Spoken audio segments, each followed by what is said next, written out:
Hello friend, कैसे हैं? स्वागत है आदर्श अकेडमी क्लासेस में।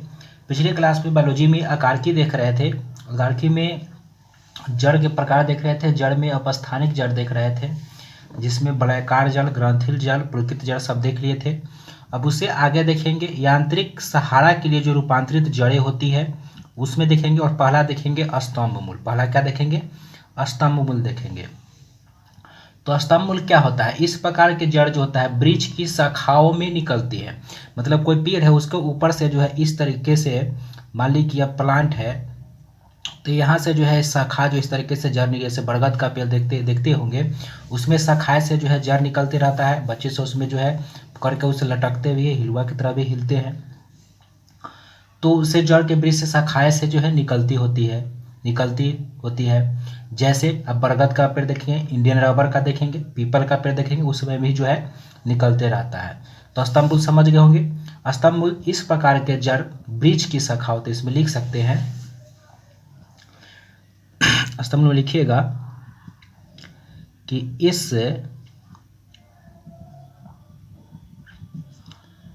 प्रकार की जड़ वृक्ष की शाखाएं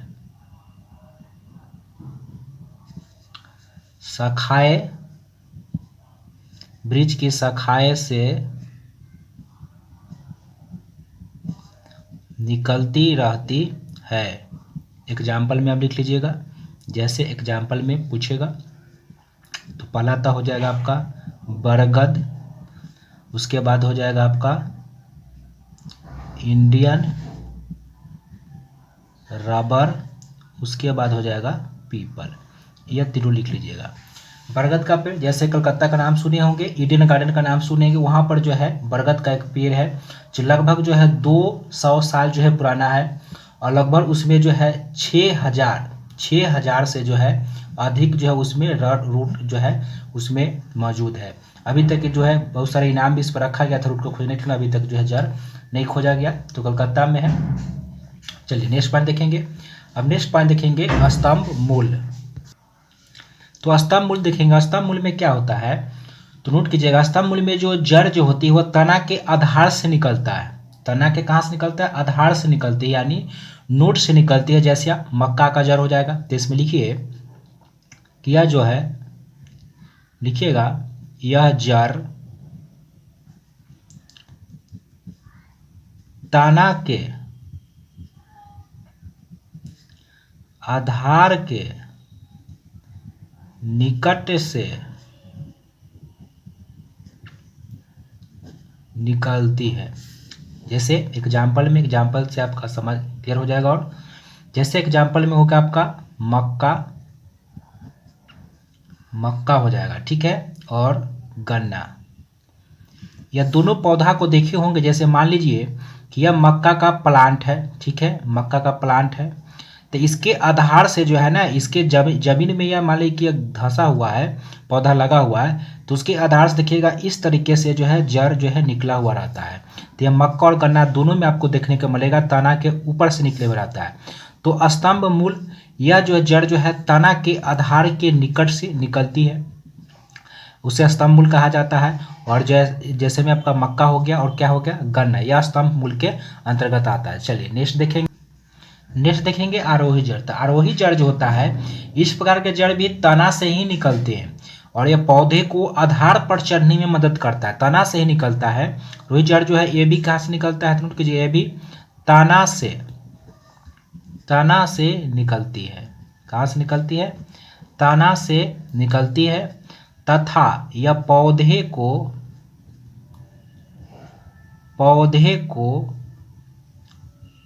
आधार पर चढ़ने में मदद करती है या सहायता करती है। जैसे देखे होंगे आप, एग्जाम्पल में लिखिएगा, पान के पत्ती है, या आप जो है मनी प्लांट देख सकते हैं, मनी प्लांट।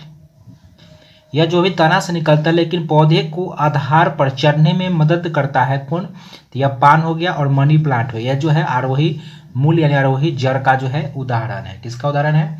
आरोही जड़ का उदाहरण है। तीनों पॉइंट देख लिए। अब देखते हैं, इससे आगे देखेंगे। अब देखेंगे कि अनजैविक कार्यों के लिए जो जड़ें होती हैं, कुछ ऐसे भी जड़ होते हैं जो परजीवी पौधे में विशेष प्रकार के जड़ें निकलते हैं, जो पौधे में प्रवेश कर उसमें भोजन जो है अवशोषण करते हैं। जिसमें पहला देखेंगे आप परजीवी जड़, पहला देखेंगे जो अन्य जैविक कार्यों के लिए जो जड़ें होती है उसमें पहला देखेंगे आप परजीवी मूल। परजीवी मूल में देखेंगे तो कुछ सजीवों के पौधे से विशेष प्रकार की जड़ें निकलती है, जो पोषी पौधे में प्रवेश कर, क्या होता है, पोषी पौधे में प्रवेश कर जो है अवशोषण करती है। ठीक है, जैसे में आपका क्या हो जाएगा, अमरबेल का पौधा देखे होंगे, अमरबेल का पौधा देखे होंगे, दूसरे पौधे पर आता है उस जो है, और पौधे पर आता है और क्या करता है, पोषी पौधे प्रवेश कर जो है भोजन जो है अपना अवशोषण करता है, दूसरे पौधे पर निर्भर रहते हैं परजीवी मूल जो होते हैं जड़, जिसमें आपका एग्जाम्पल हो जाएगा अमरबेल, खूब पूछता है, अमरबेल हो जाएगा। और एक और लिखिएगा आकाशबेल, आकाशबेल, ये दोनों पौधा हो जाएगा। उसके बाद लिखिएगा चंदन, चंदन भी जो है परजीवी मूल के अंतर्गत जो है आता है, यानी परजीवी जड़ के अंतर्गत आता है। नेक्स्ट पॉइंट इसमें देखेंगे, नेक्स्ट पॉइंट लिखिएगा अधिपादप, अधिपादप, अधिपादप मूल, अधिपादप जो मूल होता है इसमें क्या होता है, तो नोट कीजिएगा अधिपादप मूल में क्या होता है, तो इस प्रकार के जड़ जो है अधिपादप से निकलकर हवा में लटकती रहती है। इस टाइप की जो जड़ जो होती है, अधिपादप जड़ जो होती है, ये किसी पौधे से निकलकर हवा में एक जो है लटकती हुई जो है नजर आती है, और ऐसे जड़ को वायवीय जड़ के नाम से भी जाना जाता है या अधिपादप मूल के नाम से भी जाना जाता है। ऐसे जड़ को कहा जाता है जिनमें लिखिएगा, जिसमें वेलामेन टिश्यू, इसमें जो जड़ जो पाई जाती है और इसमें जो एक विशेष प्रकार के उत्तक पाए जाते हैं। अधिपादप में जो है इसमें लिखिएगा एक विशेष प्रकार का उत्तक जो है पाया जाता है। क्या पाया जाता है, उत्तक पाया जाता है, जिसे वेलामेन टिश्यू कहा जाता है, टिश्यू कहते हैं। इसका काम क्या होता है, तो इसका काम क्या होता है, तो लिखिएगा इसका काम होता है कि यह जो है नमी, लिखिएगा नमी को अवशोषित करता है। किसको अवशोषित करता है, नमी को अवशोषित करता है। इसमें विशेष प्रकार की उत्तक पाई जाती है, क्या करता है, नमी को अवशोषित करता है, यह जो उत्तक होता है। चलिए नेक्स्ट पॉइंट इसमें लिखिएगा अवशोषित करता है। जैसे में आपका एग्जाम्पल में आ जाएगा क्या, आर्किड का पौधा देखे होंगे, आर्किड का जो पौधा होगा वो आता है, इसके अंतर्गत आता है। चलिए अब नेक्स्ट पार्ट देखेंगे इसमें। अब देखेंगे जड़ के कार्य, नेक्स्ट पार्ट लिखिएगा जड़ के कार्य। जड़ के कार्य में पहला लिखिएगा, जड़ के कार्य में पौधे को क्या करता है, स्थिरता प्रदान करता है, पौधे को स्थिरता प्रदान करता है। जड़ में पहला क्या हो गया, पौधे की स्थिरता प्रदान करता है। दूसरा पॉइंट लिखिएगा जल, उसके बाद खनिज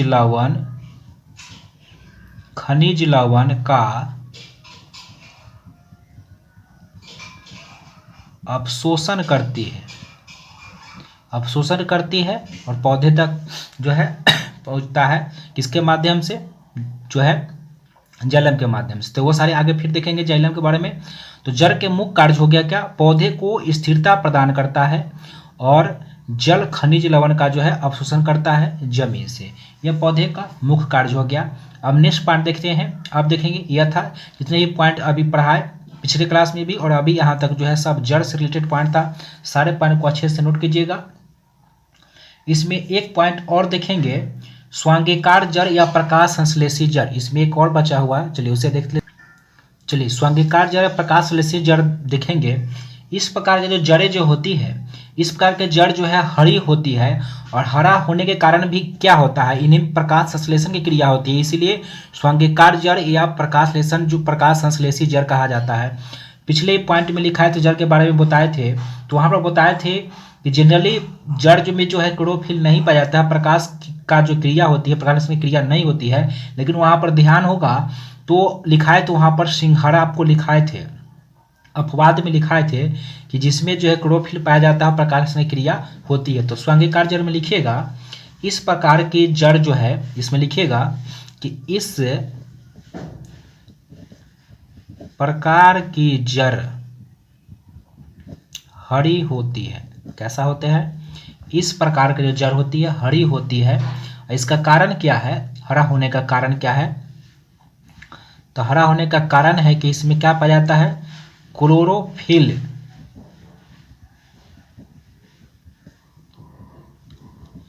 क्लोरोफिल की उपस्थिति इसका हरा का कारण है कि इसमें जो है क्लोरोफिल जो है उपस्थित होता है, यही कारण जो है इसका रंग कैसा होता है? हरा होता है। और यह प्रकाश संश्लेषण की क्रिया जो है आसानी से करते हैं और यह प्रकाश संश्लेषण में सहायक होते हैं। क्लोरोफिल जिसमें होगा यह प्रकाश संश्लेषण क्रिया करेगा। क्लोरोफिल में कौन सा धातु पाया जाता है? तो मैग्नीशियम जो है धातु इसमें पाया जाता है। उसके बाद लिखिएगा एग्जाम्पल में आपका क्या हो जाएगा, पिछले पॉइंट में भी लिखाए थे, जड़ के बारे में बोल रहा है तो उस समय भी आपको लिखाए थे। जैसे आपका हो जाएगा सिंघाड़ा, सिंघाड़ा हो जाएगा, नोट कर लीजिएगा। एक और लिखिएगा टिनोस्पोरा,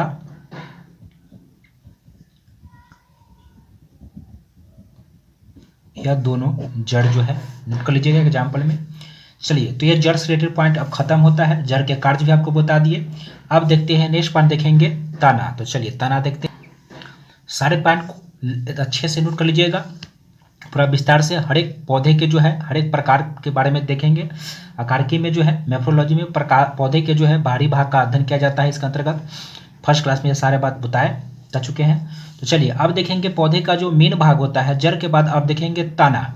वहाँ पर पिछली क्लास में जो है देखिए जड़ से देखिए, आज भी जड़ से रिलेटेड देखिए किस तरीके का जड़ होता है, रूपांतरित जड़ होती है। अब देखेंगे तना, जहाँ में पूछता है कि कौन तने का रूपांतरण है, ऑप्शन देता है तो भूमिगत तने देखेंगे, प्रकंद देखेंगे, शकरकंद, वह सारे जो है तने के प्रकार तो यहाँ पर देखेंगे। तो आते हैं तना में। तो तना स्टेम, इंग्लिश में स्टेम कहा जाता है। तना पौधा का लिखिएगा कि तना जो है तना पौधे का वह भाग है जो जमीन के कहाँ रहता है? ऊपर बढ़ता है, जमीन के ऊपर बढ़ता है। मान लीजिए कि यह कोई पौधा है, ठीक है, यह कोई पौधा प्लांट है, ठीक है, और इसकी जड़ है, उसके ऊपर सारे तना है। तो पौधे में जो तो क्या पता रहता है? तना। तो तना पौधे का वह भाग होता है जमीन के ऊपर बढ़ता है। तो ये सारे जो प्लांट के ये जितने भी ऊपर भाग होते हैं तना, या सभी तना जो है ऊपर की ओर बढ़ते हैं, यानी जमीन से ऊपर बढ़ता है। इसका तना बढ़ता है, डाली शाखा गाँव में बढ़ते चला जाता है और बड़ी झमाट हो जाता है पेड़। तो यह जो तना जो है जमीन के कहाँ बढ़ता है? ऊपर बढ़ता है। जमीन के कहाँ बढ़ता है? ऊपर बढ़ता है। तो तना पौधे का वह भाग है जमीन के ऊपर जो है बढ़ता है। अब तने की विशेषता, अब लिखेंगे तना का विशेषता क्या होता है। तो नेक्स्ट पर लिखिएगा तने की विशेषता में विशेषताएं। तने के विशेषताएं में लिखिएगा पहला पॉइंट लिखिएगा कि यह गुरुत्वाकर्षण, क्या लिखना है पहला? यह गुरुत्वाकर्षण के विपरीत बढ़ता है। गुरुत्वाकर्षण के विपरीत बढ़ता है। कैसे बढ़ता है? गुरुत्वाकर्षण के विपरीत बढ़ता है यह, अतः इसे निगेटिव हीली जियोट्रॉपिक के नाम से जो है जाना जाता है। मतलब गुरुत्वाकर्षण के तरफ जो है विपरीत बढ़ता है यानी निगेटिव हीली। नेक्स्ट पार्ट देखेंगे इसमें, नेक्स्ट पार्ट लिखिएगा इसमें, नेक्स्ट पार्ट लिखिएगा कि यह जो है पॉजिटिवली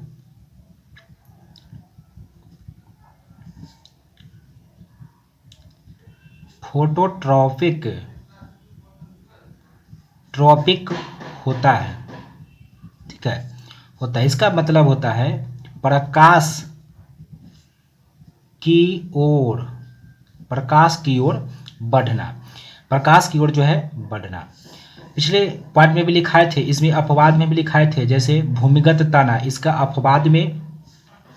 अपवाद में लिखिएगा, अपवाद वाला खूब पूछता है। जैसे जैसे भूमिगत आपका तना आ जाएगा, एग्जाम्पल में आप लिखिएगा, जैसे आलू आ जाएगा, उसके बाद हल्दी आ जाएगा, ओल आएगा, ठीक है। ये प्रकाश की ओर बढ़ता है, नहीं पॉजिटिवली जो है फोटोट्रॉपिक होता है। लेकिन अब इसके अपवाद भी है, तना का अपवाद भी है जो प्रकाश की ओर नहीं बढ़ता है। भूमिगत तना जो भूमि के अंदर बढ़ता है, जैसे में आपका आलू हो गया, हल्दी हो गया, और ओल जो है यह अपवाद में है, यह जो है पॉजिटिवली फोटोट्रॉपिक नहीं, यानी प्रकाश की ओर नहीं होता है। तो ये पॉइंट को ध्यान रखिएगा, अपवाद वाले को। चलिए नेक्स्ट पॉइंट देखते हैं। नेक्स्ट पार्ट इसमें लिखिएगा कि इसमें जो है पर्व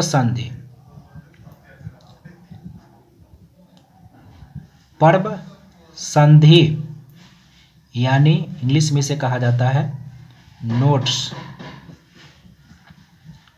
एवं पर्व, यानी इन पर्व को इंटर नोट्स उपस्थित रहता है। यानी तना में जो है क्या रहता है, नोट्स और इंटर नोट्स, यानी पर्व संधि और पर्व जो है उपस्थित रहते हैं इसमें तना में। नोट कीजिएगा। नेक्स्ट पर लिखिएगा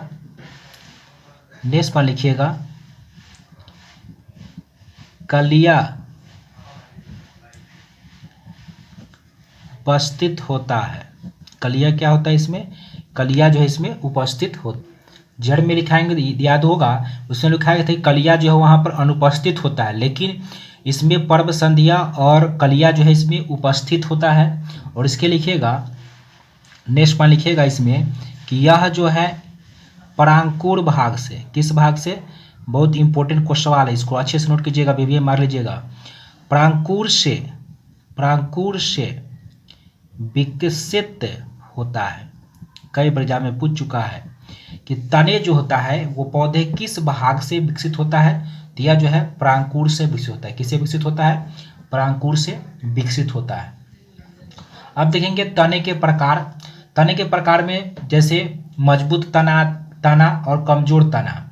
मजबूत तना में होता है इसे खड़ा रहने के लिए जो है सपोर्ट की आवश्यकता नहीं होती है। जो मजबूत तना होता है, स्ट्रॉन्ग पौधे होते हैं, उसमें खड़ा रहने के लिए जो है सपोर्ट की आवश्यकता नहीं होती है। जैसे में आपका आम हो जाएगा, क्या हो जाएगा, आम हो जाएगा, यह मजबूत तना के अंतर्गत आएगा। उसके बाद जामुन, यह जो है किसका उदाहरण है, मजबूत तना का जो है उदाहरण है। कमजोर तना, इसे खड़ा रहने के लिए सपोर्ट की आवश्यकता होती है। कमजोर तना कहने का मतलब कि उसे जो है सपोर्ट की आवश्यकता हो। जैसे कद्दू का पेड़ चढ़ाना, तो उसका जो तना होता है कमजोर होता है, उसे जब तक सहारा नहीं दीजिएगा तब तक वह जो है नहीं चढ़ेगा। किसी पौधे पर चढ़ा दीजिए, चढ़ को खूब फड़ेगा, यानी वो जो है कमजोर तना है, इसे सपोर्ट की आवश्यकता होगा आपका। जैसे में आपका हो जाएगा, तो लिख लीजिएगा कमजोर तना में लिख लीजिएगा, जैसे आपका कद्दू हो जाएगा, उसके बाद करेला हो जाएगा, और कुंडी का जो प्लांट होता है, या नाम सुने होंगे, यह जो है कमजोर तना का उदाहरण होता है, इसे सपोर्ट की आवश्यकता होती है। चलिए नेक्स्ट पार्ट देखेंगे। अब इसमें चलिए नेक्स्ट पार्ट देखेंगे, कमजोर जो तना होता है उसके कुछ प्रकार देखेंगे। तो पहला देखेंगे विसर्पी तना। विसर्पी तना जो इस प्रकार का तना जो है जमीन पर जो है फैला होता है, विसर्पी जो तने होते हैं, जिस पौधे का तना वह जमीन पर जो है फैला होता है, और इसमें जो है इसमें नोट से जो है रूट निकलता है। जैसे हो जाएगा एक पौधा जिसका नाम सुने होंगे दूब और घास, ठीक है। यह जो है जमीन पर फैला हुआ रहता है, और इसके जो है नोट से जो है रूट निकलता है। तो ये विसर्पी जो है तना का उदाहरण है। आरोही तना का मतलब होता है इस प्रकार का तना का जो प्रतान होता है वह प्रतान की सहायता से किसी आधार पर चढ़ता है। मतलब जो आरोही तना होता है किसी प्रतान यानी किसी के मदद से जो है फैलता है, यानी किसी पर जो है चढ़ता है। तो आरोही तना सहायता से जो है किसी आधार पर चढ़ता है। जैसे में आरोही तना, जैसे अभी तुरंत बताए थे कि कद्दू कमजोर तने के ऐसे बिना सहायता के जो है यह नहीं चढ़ सकता आधार पर, कद्दू हो जाएगा और करेला हो जाएगा। ठीक है, तो कमजोर तना का उदाहरण है और यह आरोही तना के अंतर्गत आता है। उसमें लिखेगा बल्लारी तना। बल्लारी तना कैसा होता है? तना किसी आधार से लिपटकर ऊपर चढ़ता हो। जैसे अमरबेल का पौधा देखे होंगे, किसी मान लें कि यह पेड़ है तो पेड़ पर जो है लिपट कर इस तरीके से ऊपर चढ़ जाता है, यानी पौधे से लिपट कर चढ़ जाता है, तो वैसे तना जो है बल्लारी तने के अंतर्गत आता है। जैसे में आपका हो जाएगा अमरबेल, क्या हो जाएगा? अमरबेल हो जाएगा। और सेम ध्यान से देखिएगा, यह जो है चढ़ाइएगा किसी पौधे पर तो यह जो है लिपट कर उसमें से जो है लिपट के चढ़ता है, तो यह जो है बल्लारी का उदाहरण हो गया आपका अमरबेल हो जाएगा और सेम हो जाएगा। सारे पॉइंट को अच्छे से नोट कर लीजिएगा। अब देखेंगे नेक्स्ट पॉइंट, तना का रूपांतरण देखेंगे। अब तना का क्या देखेंगे? रूपांतरण। तो तने का क्या देखेंगे? अब तना का रूपांतरण देखेंगे। तो तने का रूपांतरण में क्या होता है कि तने समान कार्य के लिए अतिरिक्त विशेष कार्य करने के लिए प्रवर्तित हो जाते हैं, जिसे तना का क्या होता है, कहा जाता है, जिसे तना का रूपांतरण कहा जाता है। तने के रूपांतरण कई प्रकार विभाजित किया जा सकता है, जिसमें पहला देखेंगे हम क्या, भूमिगत जो है तना देखेंगे। भूमिगत तना में देखेंगे कुछ ताने ऐसे होते हैं जो कि चिर स्थायित्व एवं भोजन संग्रह के लिए जमीन के अंदर ही रह जाते हैं। कहाँ रहते हैं? जमीन के अंदर ही रह जाते हैं। और ऐसे तने के रूपांतरण को जो है भूमिगत तने का रूपांतरण कहा जाता है, जो भूमि के अंतर्गत रूपांतरण होते हैं, भूमि में ही रह जाते हैं, तो उसे क्या कहा जाता है? भूमिगत तने का रूपांतरण जो है कहा जाता है। इस प्रकार के तने जो है 3 प्रकार के होते हैं। भूमिगत तने का जो रूपांतरण होता है इसमें जो है 3 प्रकार से जो है विभाजित किया जाता है, 3 प्रकार के होता है। इसमें पहला हम देखेंगे प्रकंद। पहला क्या देखेंगे? पहला देखेंगे प्रकंद। तो प्रकंद में देखिएगा, इस अच्छे से नोट कीजिएगा, यहाँ से सवाल पूछता है, लिखिएगा यह जमीन के अंदर, ठीक है। उसके बाद लिखिएगा क्षैतिज, यह पूछता है जमीन के अंदर क्षैतिज दिशा में, कौन दिशा में? क्षैतिज दिशा में वृद्धि करते हैं। मतलब भूमिगत तने का रूपांतरण में पहला जो तना होता है प्रकंद, या जमीन के अंदर किस दिशा में? क्षैतिज दिशा में जो है वृद्धि करता है। अच्छे सुन कीजिएगा, क्षैतिज दिशा में जो है यह वृद्धि जो है करता है। नेक्स्ट पॉइंट लिखिएगा इसमें, और नेक्स्ट पॉइंट लिखिएगा कि इस पर जो है, लिखिएगा इस पर नोट्स एवं इंटर नोट्स होते हैं। नोट्स और इंटर नोट्स होते हैं। नोट्स पर जो है शल्प पत्र पाए जाते हैं, और यह जो नोट्स होता है इस पर लिखिएगा शल्प पत्र। क्या पाया जाता है? शल्क पत्र। शल्क पत्र जो है इसमें पाया जाता है, और इस पर कलिकाएं उपस्थित होती है। और इस पर क्या होता है? कलिकाएं जो है उपस्थित होती है। प्रकंद का, इसका अब एग्जाम्पल देख लें तो प्रकंद का एग्जाम्पल क्या हो जाएगा? जैसे आपका हो जाएगा अदरक हो जाएगा, उसके बाद हल्दी हो जाएगा। यह जो है भूमिगत तने के अंतर्गत जो है यह प्रकंद का उदाहरण है। खूब पूछता है इनमें से कौन जो है प्रकंद या हल्दी किसका उदाहरण है? प्रकंद देगा, कंद देगा, इस तरीके से जो है बार बार सवाल जो है परीक्षा में आते हैं। ठीक है, तो हो गया। अब दूसरा देखेंगे, नेक्स्ट पार्ट देखेंगे। अब देखेंगे धनकंद, ठीक है, क्रोम। यह क्या होता है? तो यह लिखिएगा, यह जो है प्रकंद जैसा ही होता है। प्रकंद जैसा होता है, यानी प्रकंद जिस तरीके का हो उसी तरीके से होता है, लेकिन किंतु लिखिएगा, किंतु यह जमीन के अंदर उदग्र बढ़ता है,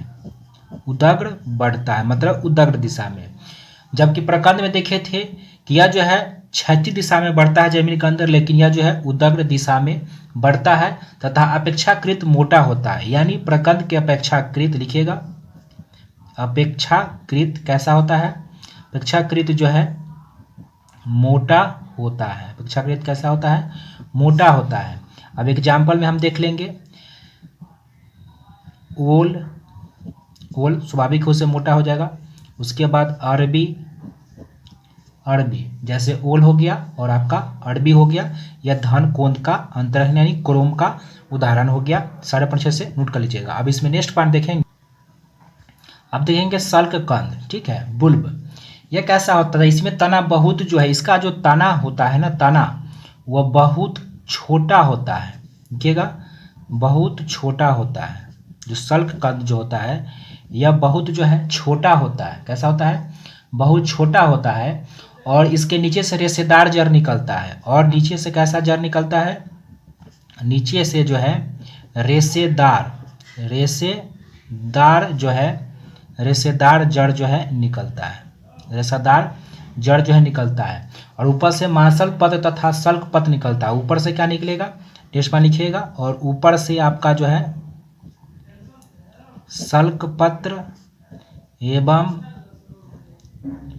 मांसल पत्र निकलता है, मांसल पत्र निकलता है। और इसका जो खाने योग्य भाग जो होता है, खाने योग्य सल्क भाग का जो, इसका जो खाने योग्य जो भाग होता है, नोट कीजिएगा, सल्क के जो खाने योग्य भाग जो होता है वह कैसा होता है, तो वह जो होता है मांसल होता है। कैसा होता है, मांसल होता है। एग्जाम्पल से आपका क्लियर हो जाएगा। एग्जाम्पल में लिखिएगा प्याज, प्याज हो जाएगा, और लहसुन, यह जो है सल्क कंद का तरह आता है। ये दोनों जो है जड़ के रूप में जो है ऊपर सल पत्र तथा मांसल पत्र निकलता है।